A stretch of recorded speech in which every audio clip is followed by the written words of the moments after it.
Assalamualaikum warahmatullahi wabarakatuh. Saya Putri Aisyah, saya dari kelas akuntansi malam. Yang saya hormatin Ibu Rizka Franita selaku dosen penguji saya, dan yang saya hormatin Bapak Ibu dosen yang berada di ruang lingkup Politeknik Ganesha Medan.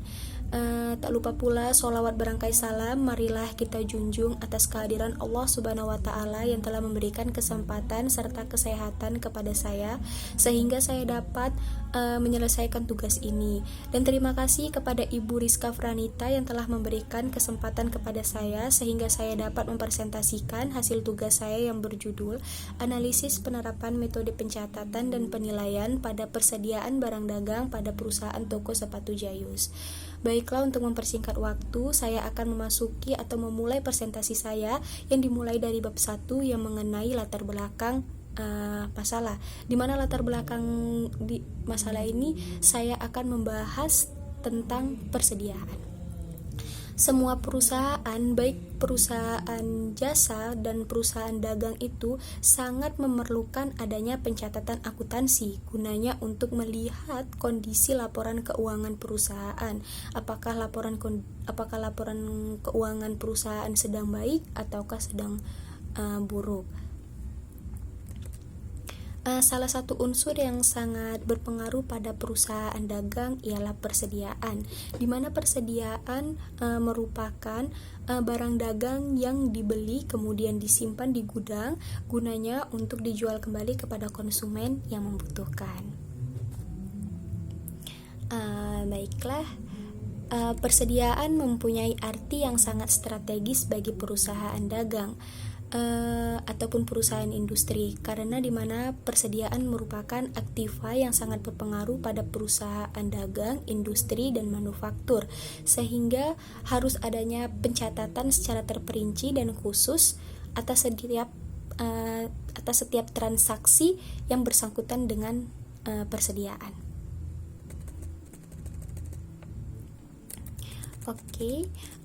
Penilaian terhadap suatu persediaan akan menjadi suatu sarana atau pedoman untuk memberikan informasi yang dapat digunakan dalam pengevaluasian perusahaan serta sebagai alat pengendalian intern yang baik dan yang tepat, merupakan suatu sistem akuntansi yang baik agar dapat memberikan informasi yang akurat gunanya untuk kelancaran aktiva perusahaan tersebut. Pada proses ini, pencatatan dan penilaian barang dagang yang dibutuhkan ialah ketelitian dan konsentrasi, karena mengingat di mana aktiva ini yang sering disebut dengan persediaan yang paling sering terjadi kesalahan di dalamnya, terutama dalam menentukan hasil persediaan akhir. Maka dari itu dapat kita simpulkan bahwa pihak-pihak yang bersangkutan dengan laporan keuangan itu harus memiliki konsentrasi dan ketelitian yang cukup akurat gunanya untuk menghasilkan laporan keuangan perusahaan yang baik. Apabila pihak-pihak yang bersangkutan tidak memiliki konsentrasi dan ketelitian yang akurat, itu bisa menyebabkan laporan keuangan perusahaan itu tidak akurat atau tidak balance dengan pencatatan yang dilakukan sebelumnya.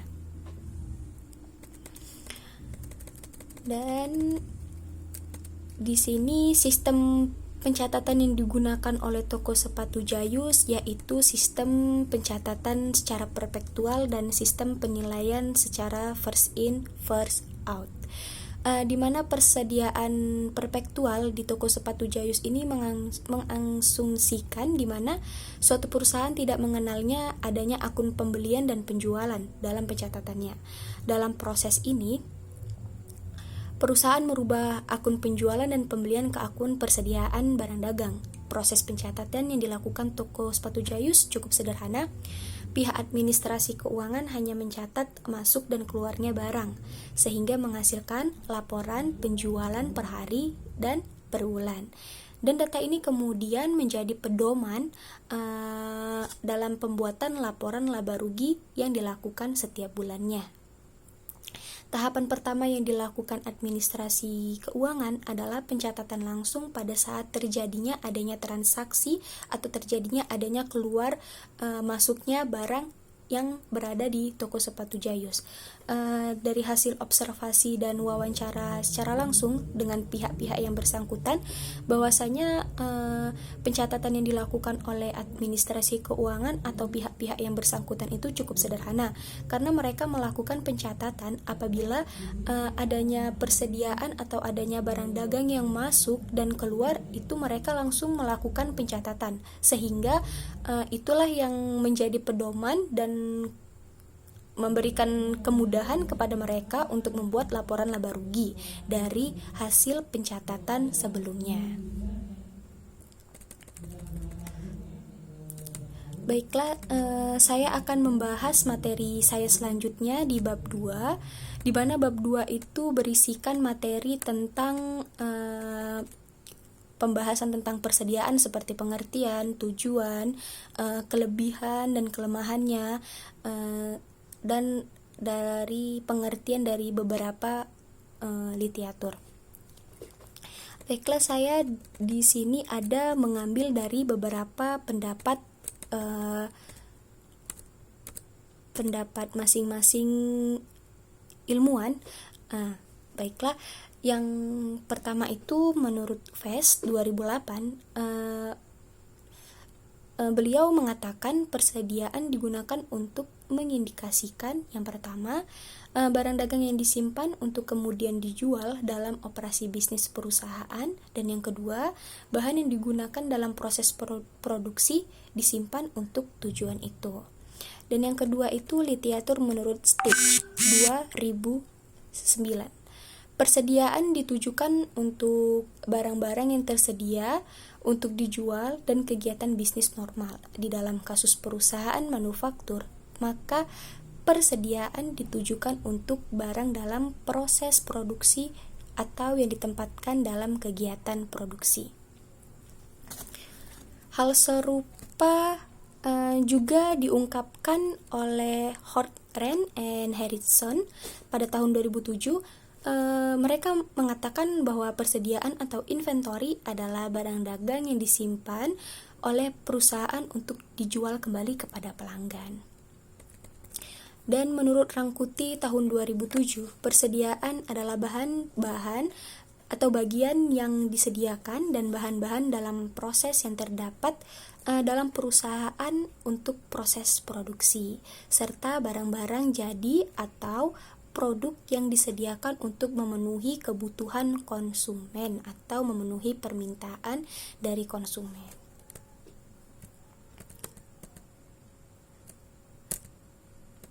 Dari pengertian di atas dapat kita simpulkan bahwasanya persediaan merupakan suatu barang dagang yang disimpan kemudian dijual kembali untuk memenuhi kebutuhan konsumen ataupun memenuhi kebutuhan pelanggan.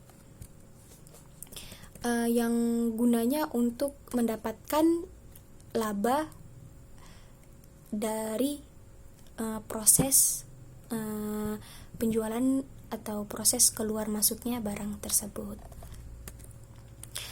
Dan juga dimana tadi di sebelumnya saya juga mewawancarain pihak-pihak yang bersangkutan langsung, apakah di dalam proses pencatatan persediaan ini toko sepatu Jayus sudah melakukan atau sudah menerapkan PSAK nomor 14 tentang persediaan atau belum. Dan dari hasil jawaban mereka sudah melakukan penerapan PSAK nomor 14 tentang persediaan sesuai dengan ketetapan atau ketentuan yang sudah diterapkan di PSAK nomor 14. Maka dari situ mereka juga bisa mengetahui dan menerapkan proses penilaian FIFO, yaitu first in dan first out. Karena dari hasil penelitian mereka juga sudah mengetahui bahwasanya yang sering digunakan dalam perusahaan dagang itu adalah sistem pencatatan perpetual dan periodik. dan sistem penilaian FIFO dan average. Mereka juga mengetahui bahwasanya LIFO, last in first out, itu sudah jarang digunakan perusahaan dagang karena dapat menyebabkan kerugian perusahaan tersebut. Dan saya di sini juga akan menjelaskan sedikit tentang PSAK nomor 14. PSAK adalah standar yang harus diikuti dalam melakukan kegiatan pencatatan suatu persediaan pada perusahaan dagang dan merupakan suatu pelaporan akuntansi di Indonesia. PSAK ini merupakan suatu aturan-aturan bagi perusahaan dagang yang harus diikuti untuk mencapai pencatatan persediaan yang lebih efektif.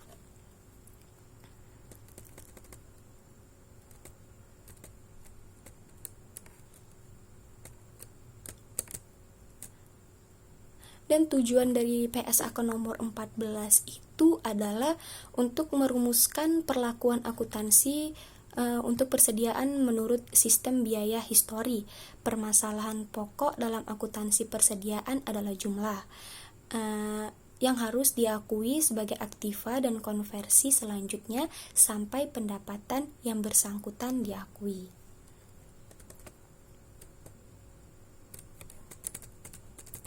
Dan di sini ada beberapa jenis-jenis persediaan, yaitu meliputi persediaan barang dagang, persediaan manufaktur, dan persediaan rupa-rupa. Saya akan menjelaskan sedikit tentang yang pertama, persediaan barang dagang.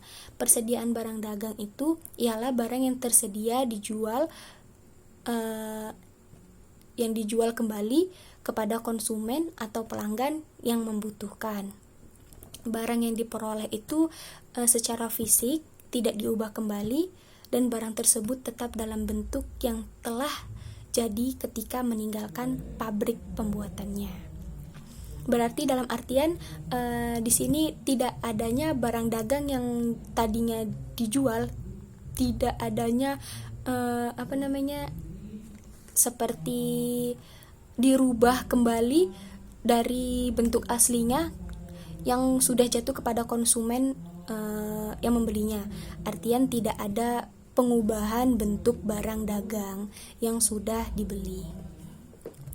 Dan yang kedua itu persediaan manufaktur, yaitu di sini persediaan manufaktur juga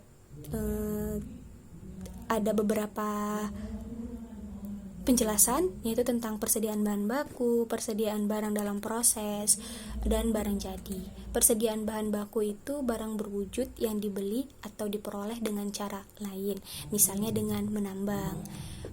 Yang kedua itu persediaan barang dalam proses, barang yang membutuhkan proses lebih lanjut sebelum penyelesaian. Dan yang ketiga itu barang jadi, barang yang sudah selesai atau barang yang sudah jadi diproduksi dan siap dipakai oleh pelanggan atau konsumen. Baiklah, yang ketiga itu persediaan rupa-rupa, di mana persediaan rupa-rupa ini barang seperti perlengkapan kantor, kebersihan, dan pengiriman. Persediaan ini biasanya dicatat beban penjualan umum. Nah, selanjutnya saya akan masuk tentang metode pencatatan persediaan. Sebagaimana kita ketahui, proses pencatatan persediaan itu terbagi menjadi dua, yaitu metode persediaan bahan baku atau perpektual, dan yang kedua adalah metode pencatatan secara periodik. Metode pencatatan persediaan barang dagang yang dilakukan secara terus-menerus, sistem ini cocok digunakan untuk perusahaan dagang yang memiliki persediaan barang yang jenisnya sedikit dan harga satuannya relatif mahal. Dan metode persediaan fisik atau periodik ini adalah metode pencatatan persediaan barang yang dilakukan secara berkala untuk periode tertentu. Metode pencatatan ini biasanya perusahaan dagang yang menjual barang yang jenisnya beragam, harga satuannya relatif murah.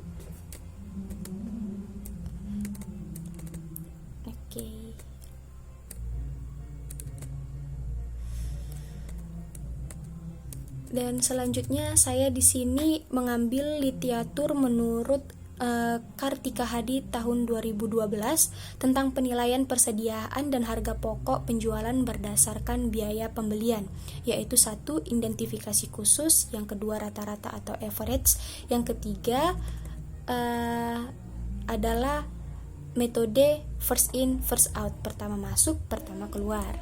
Saya akan menjelaskan sedikit tentang identifikasi khusus, yaitu metode identifikasi khusus lazimnya digunakan untuk perdagangan atau perusahaan dagang yang khususnya bernilai tinggi, seperti barang-barang antik, bangunan rumah tangga, bangunan rumah, kapling tanah, ataupun gaun pengantin yang sudah dirancang secara khusus. Dan yang kedua itu tentang rata-rata, average. Dalam metode ini rata-rata atau metode rata-rata tertimbang biaya barang tersedia untuk dijual dibagi dengan unit tersedia untuk dijual untuk mendapatkan rata-rata per unit. Dan yang terakhir yang sering digunakan oleh perusahaan dagang yaitu first in first out, pertama keluar dan pertama masuk.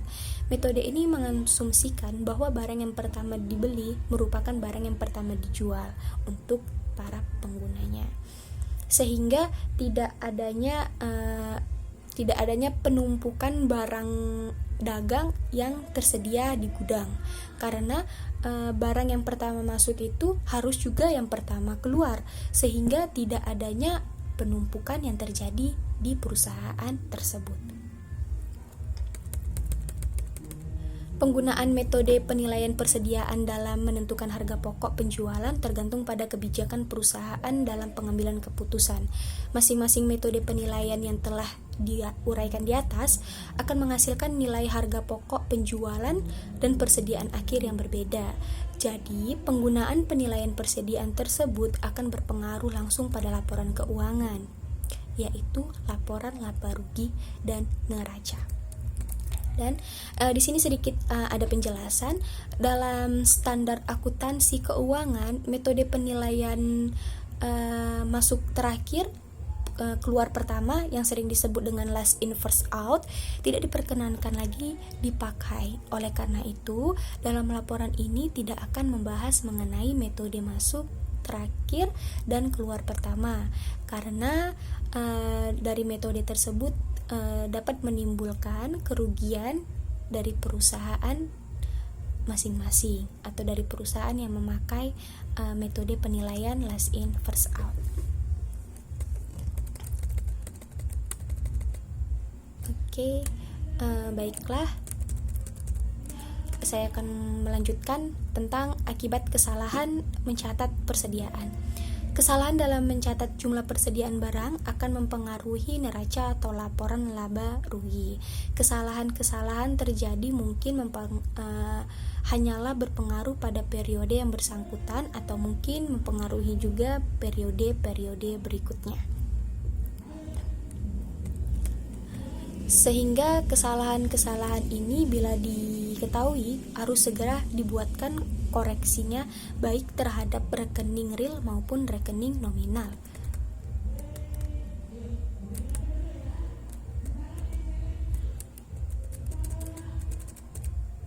Dan dari penelitian terdahulu ini saya mengambil 3 penelitian sebelumnya.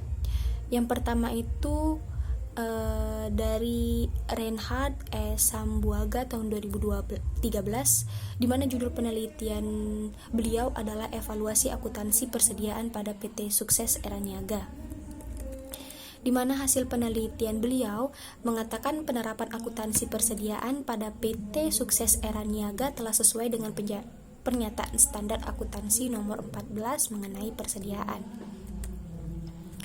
Dan yang kedua menurut Ob Rinandi Saputra tahun 2013, di mana judul penelitian dia yaitu tentang analisis akuntansi pada PT Inti Kreasi Kantor Wilayah Riau, di mana hasil penelitian tersebut tentang total akun persediaan barang dagang pada perusahaan tersebut disajikan dalam laporan keuangan merupakan hasil perhitungan fisik persediaan, di mana pada laporan fisik total tersebut persediaan akhir sudah termasuk di dalam barangnya, sehingga harga pokok penjualan disajikan dalam laporan laba rugi menjadi rendah dari yang seharusnya.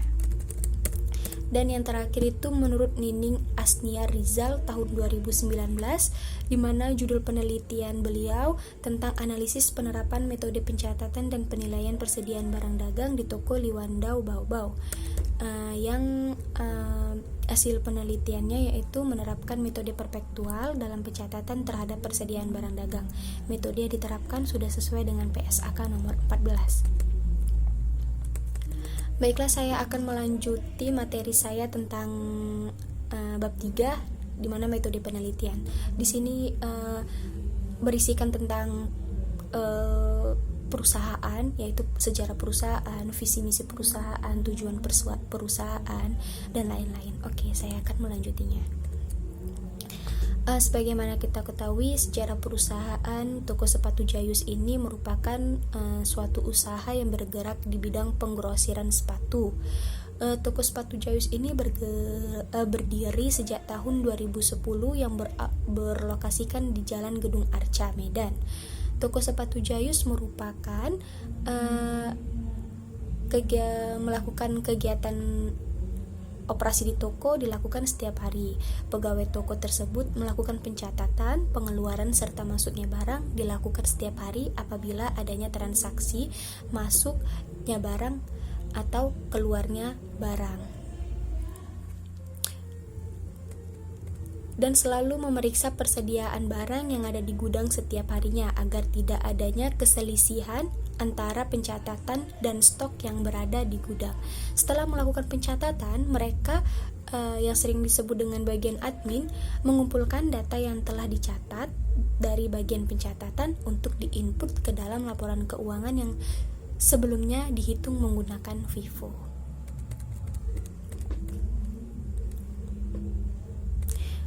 Dari penjelasan di atas, toko sepatu Jayus sudah menerapkan pencatatan dan persediaan seimbang dan efektif, sehingga memudahkan pemilik toko melihat keadaan ataupun kondisi laporan keuangan tokonya tersebut, apakah toko tersebut sedang mengalami naik atau mengalami penurunan. Sebagaimana saya ketahui, visi, misi, dan tujuan toko sepatu Jayus itu cukup sederhana. Visinya itu menjadi toko sepatu di Medan yang memberikan peran puas dan menyenangkan untuk para konsumen yang datang. Sedangkan misinya yaitu yang pertama, kepuasan pelanggan adalah tujuan utama dari toko kami, dan yang kedua adalah memberikan fasilitas yang nyaman kepada para pelanggan, dan yang ketiga selalu mengeluarkan variasi sepatu yang selalu mengikuti tren masa kini. Dan tujuan toko sepatu Jayus itu memberikan kemudahan pada para konsumen untuk berbelanja sepatu yang murah tetapi selalu mengikuti tren masa kini. Dari hasil penelitian saya bahwa struktur organisasi perusahaan di toko sepatu Jayus itu juga cukup sederhana, karena di mana pemilik toko itu juga mempunyai